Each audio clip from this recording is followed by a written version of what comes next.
when you wake up and you follow developments and you look at where we are, maybe what we haven't achieved, and all, how does how does all of this add up? Nigeria is a country of missed opportunities.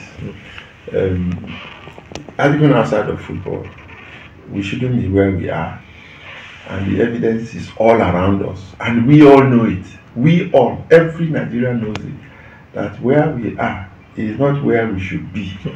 And every Nigerian also knows it, that the potentials for us as Nigerians is humongous, is huge. You know, we are such a blessed nation, and we all know it. And yet, we are squandering our riches. As Onyeka aptly captures it. You know, we're just squandering our riches, our resources, our opportunities, and we are so selfish. You know, we do things only for self-aggrandizement, for self, without thinking of the commonwealth. And we had good leaders in the past, visionary leaders, but you know, as they continue to fade away, they were replaced by people who stopped thinking about the group and started thinking about self and accumulating for self, and corrupted the whole system and turned all of us into accomplices in this huge incorporation of corruption into our lives, to the extent that here we are, one of the poorest countries in the world that should be one of the richest in the world. And that reflects in our sports, of course. We are looking at the sports industry. So we have just wasted so many opportunities. And even where we struggle to create a vision, create a better future, those who want to sabotage it, who want to, you know, make it not to work for their own benefit, are in the majority. So that's what I find, that it's an endless catch-up situation with those who don't have the heart of patriotism, of patriots, of common good. They are playing catch-up with them. You know, the few that have the vision, that are bent on, you know, sacrificing their time, their resources, their lives to make sure things work. I could have been abroad, living abroad, you know, working somewhere and making dollars too in my own little way. I had the opportunities. I could have joined Coca-Cola after I left, you know, John Mastrudis and the late Andrew David. You know, they are creating for me an opportunity to work with Coca-Cola in the UK. I could have lived a totally different life, you know, but I love this country so much.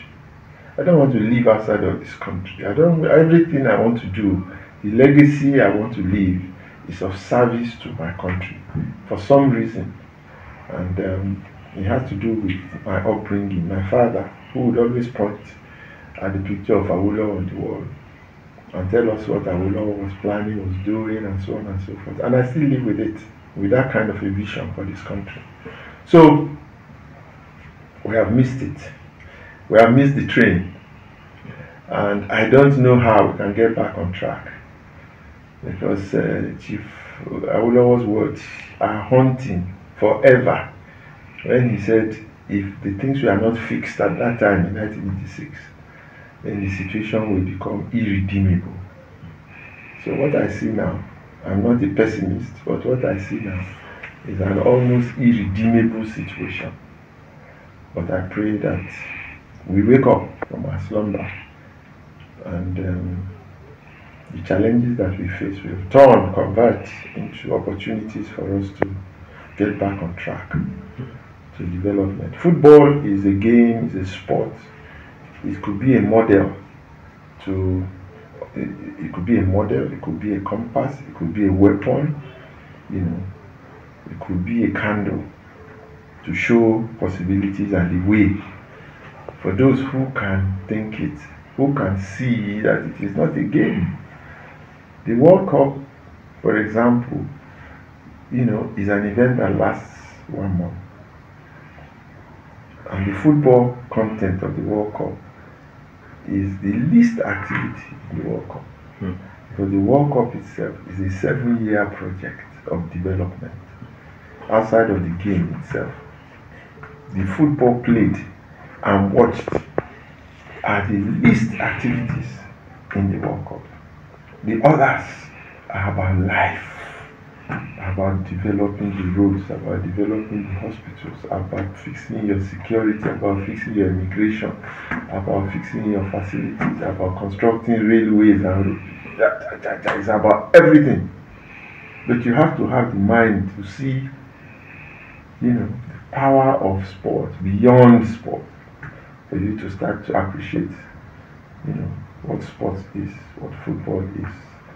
And it's a huge global industry. And we are not scratching the surface at all. There's so much ignorance. It's not even our priority. Whereas you can engage our youth and provide for them innumerable opportunities. You can impact society, socially inclusive in every village in this country. And all that. It's frustrating. Are you so?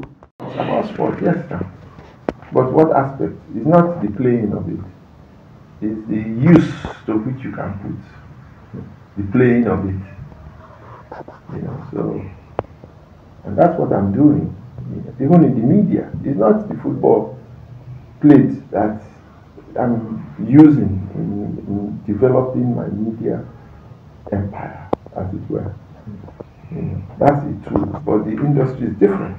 We're using the new technology, we're buying equipment, we're installing equipment, we're bringing young people up, we're training them to provide service in that football industry.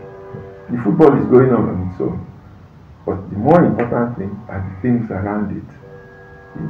Look at the football match in Europe. You find hundreds of thousands of people going to watch. What that means is that there's an economy around it. There's a social, economic, political, cultural world around that game. Every weekend, people save up, take their children, go to the fields to go and buy, go to the restaurant to drink, to do this, to do that. They go and shout. There are all activities around football that impact the whole world. Every week, we have 5 million viewing centers in Nigeria. The numbers are climbing. 5 million every weekend. Young people, even older people, they go into these viewing centers everywhere. I have one in Abeokuta. People come there, they come and sit, and they want to bring down their temperature and pressure. And they drink and they eat and they watch the game and they shout and they scream and they socialize. And in my own place, at least you will find 20 to 30 people. That's 1 out of 5 million viewing centers. Do you know the economy that is stimulating in Nigeria? Go and check it. It's a huge economy. Nobody is looking at it. It's a huge economy. And the people involved are such a huge demography. Imagine that you can channel a message to that group. You can activate them, get them to do something. I will win the presidency. If that group decides to vote for me, I will become the next president of Nigeria. And people often wonder, what is the great Segun Odegbami doing in Abeokuta? I come from Abeokuta now. That's my root, my very proud root. My father, my mother. Oh, so proud of Abeokuta, they will tell me. In my early days, I was going to Abeokuta. My brother's school there, my elder brother. And I played for Abeokuta. Told you the last time. I played for Abeokuta Town team for 2 years. I was coming from Jos as a teenager, 15, 16-year-old. And I was representing Abeokuta in their Challenge Cup in those days. So I like Abeokuta very, very much. And when finally, I started my work as a social person, it was necessary to go back home. You will find that you discover part of the lessons of life is that whatever you want to do, you know, they would always refer you back to your base, you know, your home. I was going to be made. They gave me an appointment as chairman of the Nigeria Institute for Sports, and they were now filling the forms. They didn't even discuss with me. They were filling the forms. Okay, what state does this guy come from? They started asking the question. The federal government wanted to make me chairman of the NIS, and they were asking what state I came from. Oh, this one said, I think he's from Oyo State, because he played for Shooting Star. I said, no, he's from Osun State. Oh, no. People didn't know where I came from. So finally, they put my name in Osun State as an Osun State citizen. Then there was the National Convention of the PDP, or NPN, or PDP, I don't know which one now. And you know, all political appointees are automatic members, delegates to the convention. So, and I was not in politics, but I was occupying a political position as chairman of a parastatal. So that was when I knew, because I had to be registered with one state to represent the state at the National Convention in Abuja. So they were looking for me as they were going to, they looked for me. And that's when I discovered that my name was actually allocated to Osun State. Meanwhile, I was living in Lagos, and the NIS was in Lagos. So Lagos State wanted me to now register with them so they could get my vote. The confusion was all over. So I was telling people that, me, I'm not from Lagos, even though I was born in Lagos. I'm not from Osun, I'm not from Oyo, I am from Ogun State. So it shows that where you come from is important, and people should identify you with it. And when I went into politics, it became even clearer. If you don't come from your local government, from your village, from your home, particularly, you are going nowhere. That's where you start off from. You take off from there. Your people must first support you. You must get them to take you up and all that and all that. So Abeokuta is home for me. And I've discovered that it is one of the greatest cities in the world in terms of its cultural depth, in terms of its sophisticated cultural institutions, and things that people are not even aware of. The consciousness in Abeokuta, the cultural consciousness, the traditional institutions, the governance system, and education, and the depth of their civilization. All of those things have become apparent to me. The more years I spend there, the more I interact with the people. So I love the place. So my gravitating to it was, I'm sure, divinely designed. First to Wasimi, where my village, where I set up the school, and then to Abeokuta. So I'm in that axis now, fully. I come to Lagos to rest. Are you? I'm not in politics, even though, I'm a Nigerian. I know what's going on. I'm going to support somebody. I'm going to, but for me to go and contest or be contested for, no, I'm not doing any of that anymore. But I'm very politically aware. I'm the coordinator of Afenifere Renewal Group in Ogun State, like the chairman of that movement in Ogun State. And that is socio-cultural and political organization.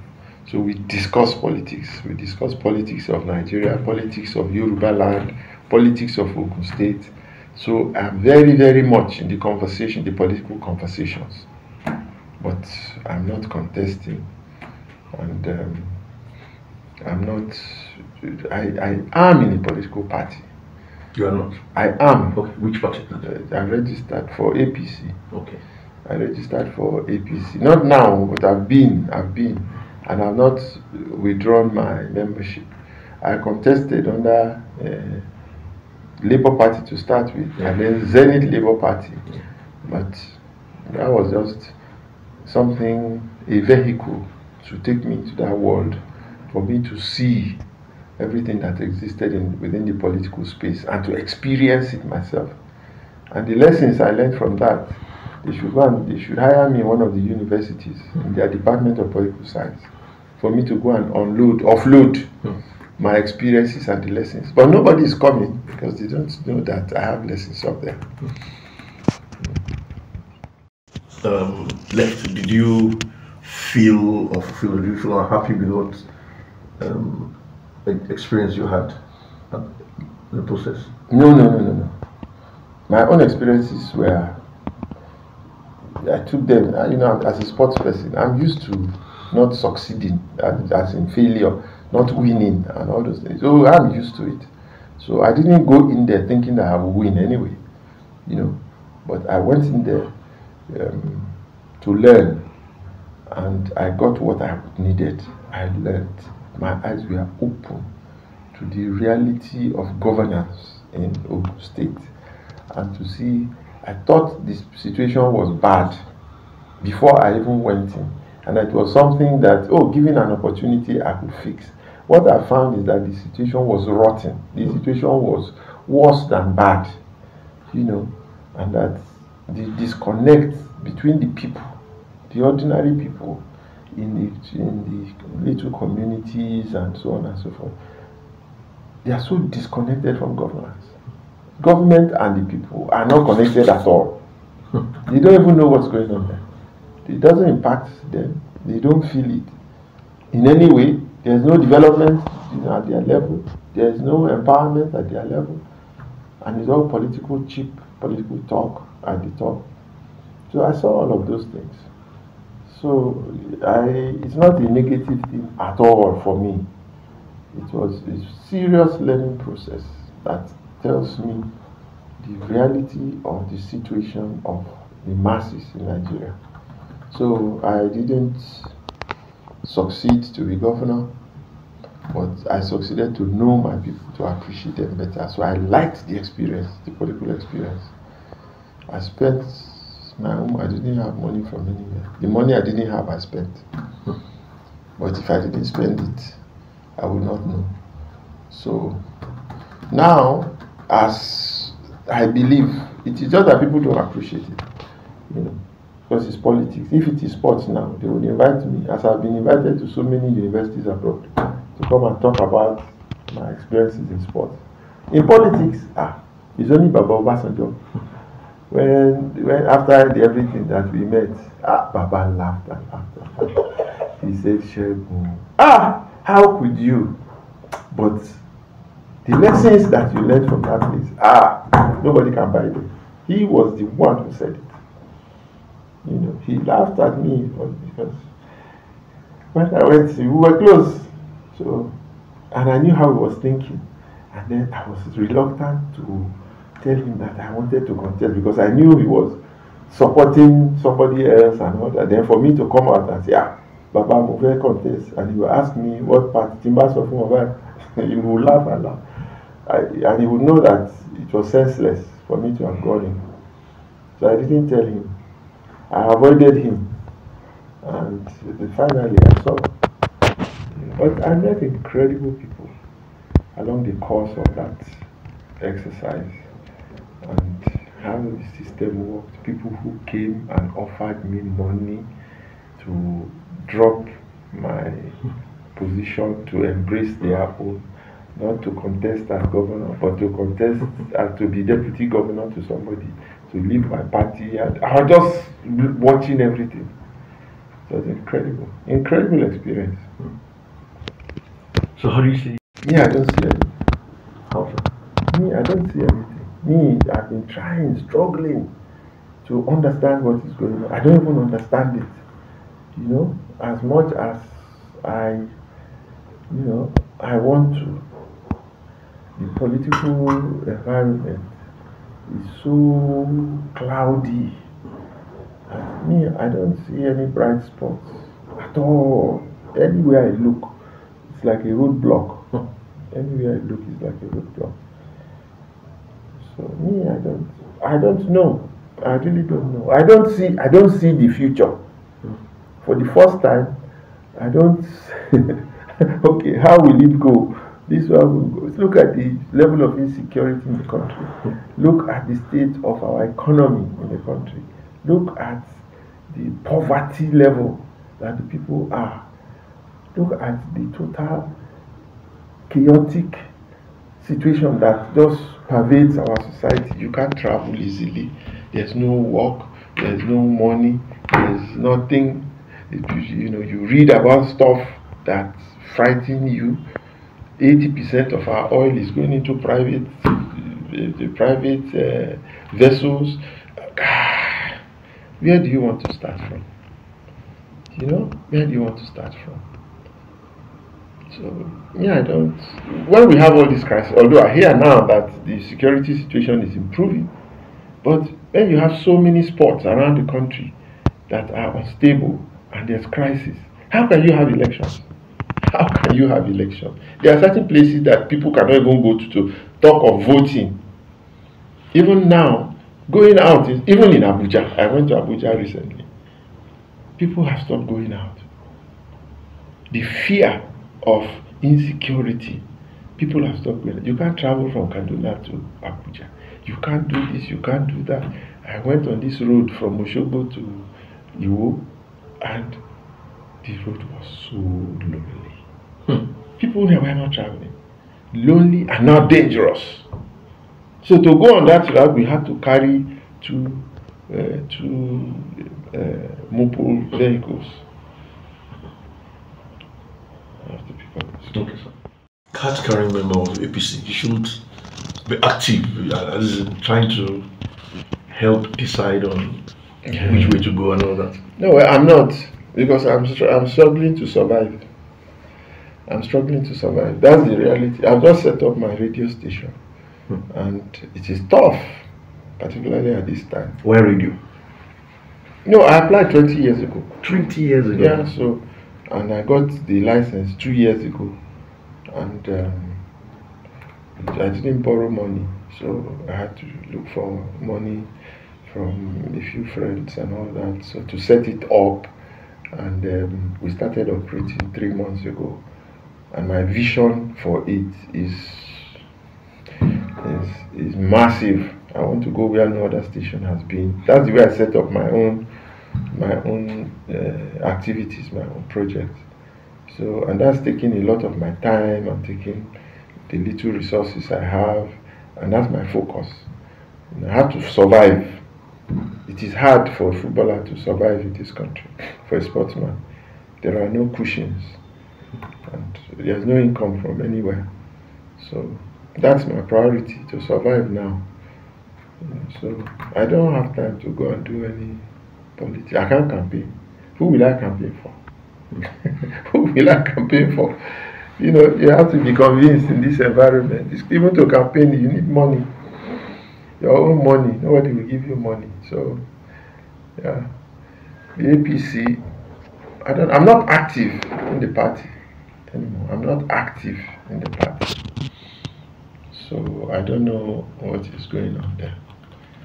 I don't know what is going on. That's the truth. I don't know what is going on. Well, so is it a great footballer like Segun Odegbami, who many would have thought would be a very rich man, a very prosperous?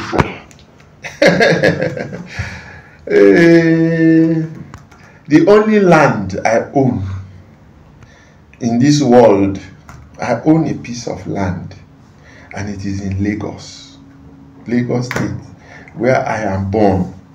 I was born in Lagos State, in Lagos, not in Lagos State. I was born in Lagos, and the only land I bought in my whole life is in Lagos.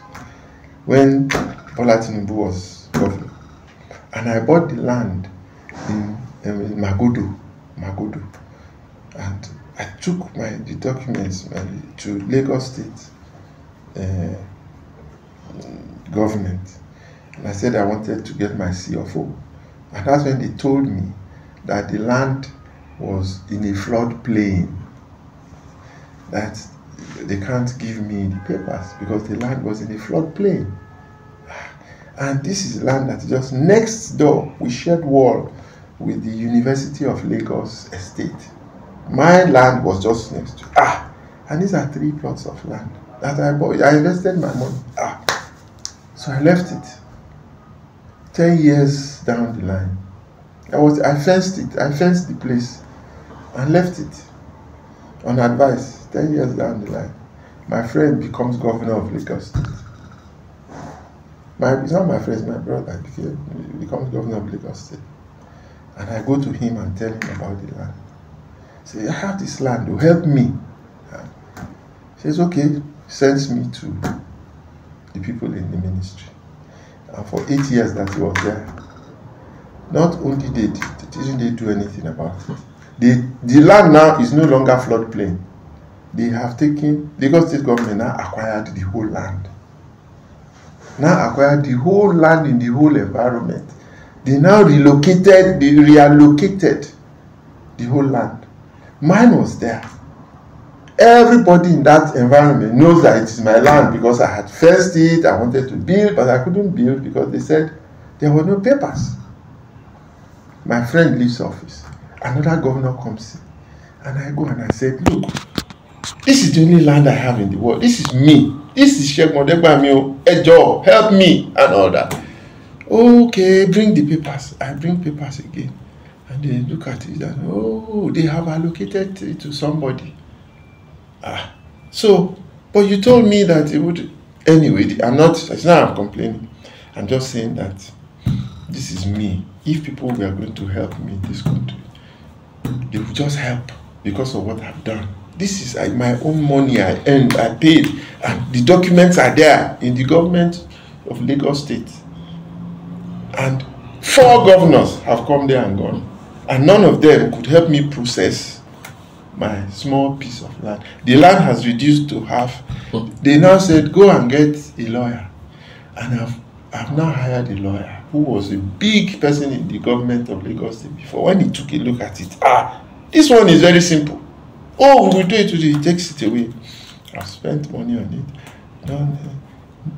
The only good thing is that the whole place has been built up. The only land that nobody has built is my land. Because my wall is still there. The man who took, I don't know who he is, that they allocated the land to, cannot build because the whole people in the whole area, the Baale, everybody knows that it is Segun Odegbami's land.